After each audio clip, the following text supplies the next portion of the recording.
दोस्तों आप सभी का स्वागत है हमारे एक और नए वीडियो में। और आज के इस वीडियो में ऐसी वैकेंसी की अपडेट लेकर आए हैं जो कि नर्सिंग ऑफिसर और नर्सिंग स्टाफ के पदों पर वैकेंसी निकाली गई है। और अगर आप भी नर्सिंग स्टाफ की तैयारी कर रहे हैं तो ये वीडियो आपके लिए काफ़ी इंपॉर्टेंट होने वाली है, क्योंकि इस वीडियो में मैं आपको बताने वाला हूँ जो GIMS यानी कि government institute of medical science के द्वारा वैकेंसी निकाली गई है। इसके अंदर टोटल यहाँ पे 100 पदों के लिए वैकेंसीज है और इसके अंदर स्टाफ नर्सिंग और नर्सिंग ऑफिसर के लिए वैकेंसी निकाली गई है। और इसके अंदर आपकी सैलरी जो काफ़ी अच्छी खासी जो कि 44,900 रुपये तक, तो ये आपकी ओनली बेसिक पे सैलरी है। इसके अलावा आपको house rent allowance, dare allowance वो सभी आपको अलग से मिलेगा। और इसके एप्लीकेशन फॉर्म भी स्टार्ट हो चुके हैं, 10 अगस्त से इसके एप्लीकेशन फॉर्म स्टार्ट हो चुके हैं। तो आप इस वीडियो को लास्ट तक बिल्कुल जरूर देखिए, क्योंकि इस वीडियो में आपको बिल्कुल आसान भाषा में बताने वाला हूँ कि इसमें क्या क्वालिफिकेशन है, कौन कौन अप्लाई कर सकता है, क्या सैलरी है और किस तरीके से अप्लाई करना है, इन सभी के बारे में डिस्कस करने वाले हैं। तो चलिए इस वीडियो को स्टार्ट करते हैं। दोस्तों मेरा नाम है विक्की यादव और आप देख रहे हैं सरकारी job by Vicky YouTube channel. और आप इस वीडियो को बिना स्किप करे लास्ट तक जरूर देखिए। अगर आपको पसंद आए तब इस वीडियो को लाइक करके सब्सक्राइब जरूर करें। तो चलिए इस वीडियो को हम स्टार्ट करते हैं। तो सबसे पहले हम बात कर लेते हैं कि वैकेंसी किस डिपार्टमेंट के द्वारा वैकेंसी निकाली गई है। तो दोस्तों ये जो ऑर्गेनाइजेशन है government institute of medical science greater Noida के द्वारा वैकेंसी निकाली गई है। और जो इसके अंदर पोस्ट है वो स्टाफ नर्स के पोस्ट पर वैकेंसीज निकाली गई है। और इसके अंदर टोटल यहाँ पे 100 पदों के लिए वैकेंसीज है। और इसके अंदर जो रिक्रूटमेंट है डायरेक्ट रिक्रूटमेंट होने वाला है। और इसके जो एग्ज़ाम मोड है वो आपका CBT यानी कंप्यूटर बेस्ड एग्ज़ाम होने वाला है। और इसकी जॉब लोकेशन की बात करें तो ये ग्रेटर नोएडा उत्तर प्रदेश के अंदर आपकी जॉब लोकेशन होने वाली है। और इसके एप्लीकेशन फॉर्म ऑनलाइन फिल किए जाएंगे इसकी ऑफिशियल वेबसाइट के थ्रू, जो कि हम अभी आगे आपको बताने वाले हैं कि किस तरीके से आपको फॉर्म फिलअप करना है, उसका ओवरव्यू हम जरूर देंगे। अब बात करते हैं इस वैकेंसी की इंपॉर्टेंट डेट्स के बारे में। तो दोस्तों जो इसका ऑफिशियल नोटिफिकेशन है वो 9 अगस्त को रिलीज़ हो गया था। और आपको कहाँ से इसका ऑफिशियल नोटिफिकेशन मिलेगा और अप्लाई लिंक किस तरीके से मिलेगा वो भी हम इस वीडियो के लास्ट में आपको बताने वाले हैं। और इसके एप्लीकेशन फॉर्म 10 अगस्त से स्टार्ट हो चुके हैं।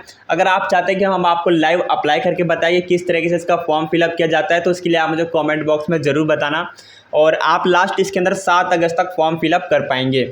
और अभी इसकी एग्ज़ाम डेट आई नहीं है, जैसे इसकी एग्ज़ाम डेट आती है तो सबसे पहले आपको यहाँ पर अपडेट कर दिया जाएगा। तो इसके लिए आप हमारे यूट्यूब चैनल को सब्सक्राइब करके ज़रूर रखें, ताकि जैसे ही वो वीडियो आएगी तो उसका अपडेट नोटिफिकेशन आपको मिल जाएगा। और अब बात करते हैं इसके एप्लीकेशन फ़ीस के बारे में। जब आप इसके अंदर फॉर्म फिलअप करेंगे तो आपकी कितनी एप्लीकेशन फ़ीस लगने वाली है। तो यहाँ पर कैटेगरी वाइज अलग अलग फ़ीस रखी गई है। तो यहाँ पर जर्नल और OBC EWS के लिए यहाँ पर 1298 एप्लीकेशन फ़ीस, लगभग आप 1300 रुपये मान सकते हैं। और इसके अंदर SC ST के लिए 944 रुपये एप्लीकेशन फ़ीस है। और इसके अलावा जो दिव्यांग कैटेगरी से आते हैं जो ओनली फॉर यूपी के लिए, तो वो यहाँ पर उनके लिए कोई एप्लीकेशन फ़ीस नहीं है, फ्री ऑफ कॉस्ट अप्लाई कर पाएंगे। अगर कोई अदर स्टेट से अप्लाई करता है, जैसे उत्तर प्रदेश को छोड़कर कोई अलग स्टेट से अप्लाई करेगा, तो उसके अंदर यहाँ पर आपको जनरल में काउंट किया जाएगा। अब इस वैकेंसी की सबसे मेन बात कि इसमें क्या क्वालिफिकेशन मांगी गई है, इसके अंदर फॉर्म फिलअप करने के लिए कौन कौन अप्लाई कर सकता है।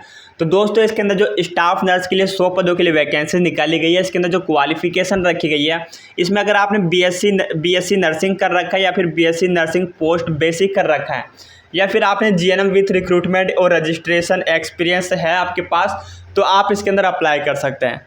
अब जो इसमें टोटल 100 वैकेंसी निकाली गई तो इसे भी कैटेगरी वाइज बांटा गया है कि जनरल OBC के अकॉर्डिंग।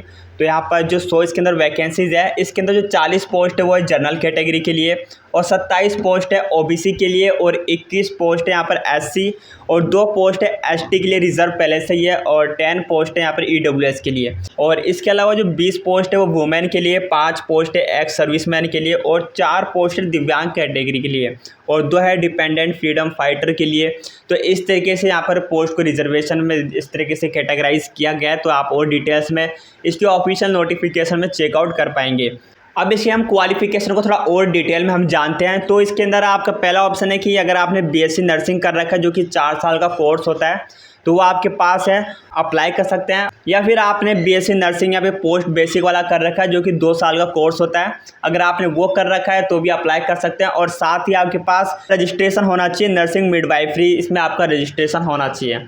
वो थी डिग्री वाली बात। अगर आपने डिग्री ना करके कोई डिप्लोमा कर रखा है, जैसे कि डिप्लोमा यहाँ पर जनरल नर्सिंग मिडवाइफरी यानी जिसे GNM भी कहते हैं, ये अगर आपने कर रखा है तो आप तो भी अप्लाई कर सकते हैं। और आपका यहाँ पर must be registered nursing midwifery with the state Indian. और साथ ही आपके पास 2 साल का एक्सपीरियंस होना चाहिए, minimum 50 bedded hospitals after acquired the preside education qualification. तो दोस्तों ये तो थी इसके एजुकेशन क्वालिफिकेशन के बारे में। अगर आपको और भी डिटेल्स चाहिए तो आप इसके नोटिफिकेशन में चेकआउट कर सकते हैं। अब बात करते हैं इसके अंदर एज लिमिट के बारे में। जब आप फॉर्म फिलअप करेंगे तो आपकी एज कितनी होनी चाहिए। तो इसके अंदर जो आपकी एज लिमिट है वो मिनिमम 21 साल और मैक्सिमम 40 साल यहाँ पे रखी गई है। और सबसे बड़ी बात है कि जो आपकी एज कैलकुलेट करी जाएगी 1 जुलाई 2026 तक आपकी एज इतनी होनी चाहिए। और इसके अलावा आपको एक्स्ट्रा एज में रिलैक्सेशन भी मिलने वाला है। तो अब बात कर लेते हैं इसके अंदर किस तरीके से आपका सिलेक्शन प्रोसेस रहने वाला है। तो सबसे पहले आपका CBT यानी कि कंप्यूटर बेस्ड टेस्ट होगा। इसके बाद आपको यहाँ पे मेरिट लिस्ट जारी होगी। उसके बाद आपका बायोमेट्रिक डॉक्यूमेंट वेरिफिकेशन होगा और इसके बाद मेडिकल एग्जामिनेशन के बाद फाइनली आपका सिलेक्शन किया जाएगा। तो इस तरीके से आपका सिलेक्शन प्रोसेस रहने वाला है। अब बात कर लेते हैं इसके एग्ज़ाम पैटर्न के बारे में कि कितने क्वेश्चन पूछे जाएंगे, कितने मार्क्स के, क्या नेगेटिव मार्किंग है या नहीं। काफ़ी लोगों को डाउट होता है। तो इसके अंदर सबसे पहले आपका ऑब्जेक्टिव टाइप यानी कि MCQs टाइप के आपके क्वेश्चन पूछे जाएंगे। आपको एक क्वेश्चन के 4 ऑप्शन मिलने वाला है, जिसके अंदर टोटल 100 MCQs आएंगे और 100 मार्क्स का आपका ये पेपर रहने वाला है। और जो आपका पेपर है हिंदी इंग्लिश दोनों में पूछा जाएगा। इसके अंदर एक क्वेश्चन के 1 मार्क्स दिए जाएंगे और अगर आप इसके अंदर एक क्वेश्चन गलत कर देते हैं तो यहाँ पर 0.25 की नेगेटिव मार्किंग है। यानी कि आप 4 क्वेश्चन गलत कर देंगे तो आपके 1 मार्क्स काट लिए जाएंगे। और mark will be deduct for every incorrect answer. तो गलत इसमें नेगेटिव मार्किंग है। और there no negative marking for the unanswer question. अगर आप कोई क्वेश्चन का आंसर अगर आपको नहीं आता है तो उसका आंसर आपको नहीं देना है, तो आपके इसमें मार्क्स नहीं कटेंगे। और अब बात कर लेते हैं इसके एग्ज़ाम मोड के बारे में। तो इसमें CBT यानी कि कंप्यूटर बेस्ड यानी कंप्यूटर पे इसका एग्ज़ाम लिया जाएगा। MCQs टाइप के क्वेश्चन पूछे जाएंगे। यहाँ पे टोटल 100 क्वेश्चन होंगे 100 मार्क्स के और एक क्वेश्चन 1 मार्क्स का होने वाला है। और 0.25 की नेगेटिव मार्किंग है। और कोई अनआंसर मतलब कोई क्वेश्चन का अगर आप जवाब नहीं देते हैं तो उसके कोई अलग से मार्क्स नहीं काटे जाएंगे। और आपका पेपर हिंदी इंग्लिश दोनों में रहने वाला है। और क्वेश्चन का लेवल यहाँ पे GNM पोस्ट बेसिक और BSc नर्सिंग करिकुलम यानी उन्हीं सब्जेक्ट से रिलेटेड आपके क्वेश्चन पूछे जाएंगे। और इसमें क्वालिफिकेशन मार्क वो आपके यहाँ पर अलग अलग कैटेगरी वाइज रखी गई है। जनरल OBC EWS के लिए आप 40% मार्क्स लाना ज़रूरी है क्वालिफाई करने के लिए। और SC ST को यहाँ पर 35% मार्क्स लाना जरूरी है क्वालिफिकेशन करने के लिए। अब इसके सिलेबस के बारे में बात करें तो यहाँ पर 80% theoretical knowledge and 20% practical knowledge question पूछे जाएंगे। तो जिसमें से आप यहाँ पर इसे सेक्शन में बांटा गया है। सेक्शन 1 के यहाँ पर 60 क्वेश्चन, जिसमें कि mental health nursing, fundamental of nursing, nursing fundamental first second और यहाँ पर एड्स, इन सभी के बारे में पूछा जाएगा। और भी यहाँ पे कई सेक्शन में बांटा गया है। आप इसे पोस्ट करके स्क्रीनशॉट ले सकते हैं और एक एक करके बारे में डिटेल में आप पढ़ सकते हैं इसके सिलेबस के बारे में। और वैसे भी इसका ऑफिशियल नोटिफिकेशन आपको मिल जाएगा, वहाँ से कंप्लीट डिटेल्स मिल जाएगी। और इसके सैलरी के बारे में बात करें तो यहाँ पे मेंशन नहीं है, लेकिन हमने यहाँ पे बता दिया था कि इसके अंदर आपकी जो सैलरी है 44,900 रुपये तक इसके अंदर आपकी सैलरी रहेगी। अब बात करते हैं जब आप फॉर्म फिलअप करेंगे तो आपके पास पहले से ही कौन कौन से डॉक्यूमेंट होने चाहिए। तो ये कुछ हमने यहाँ पे डॉक्यूमेंट की लिस्ट ऐड कर दी है। तो ये डॉक्यूमेंट आपके पास जरूर होना चाहिए फॉर्म भरते समय। तो सबसे पहले एक रिसेंट पासपोर्ट साइज फ़ोटो, जो कि 3 महीने से ज़्यादा पुरानी फ़ोटो नहीं होनी चाहिए, और सिग्नेचर। और इसके बाद 10th की मार्कशीट होनी चाहिए फॉर डेट ऑफ बर्थ के लिए। और इसके बाद BSc या फिर आपने पोस्ट BSc कर रखा है, नर्सिंग सर्टिफिकेट या फिर GNM का सर्टिफिकेट, इन तीनों में से कोई भी एक सर्टिफिकेट आपके पास होना चाहिए। और नर्सिंग रजिस्ट्रेशन सर्टिफिकेट भी होना चाहिए। अगर आपके पास कोई एक्सपीरियंस है तो वो भी आपके पास होना चाहिए। और अगर आप SC ST OBC कैटेगरी से आते हैं तो आपके पास कास्ट सर्टिफिकेट होना चाहिए।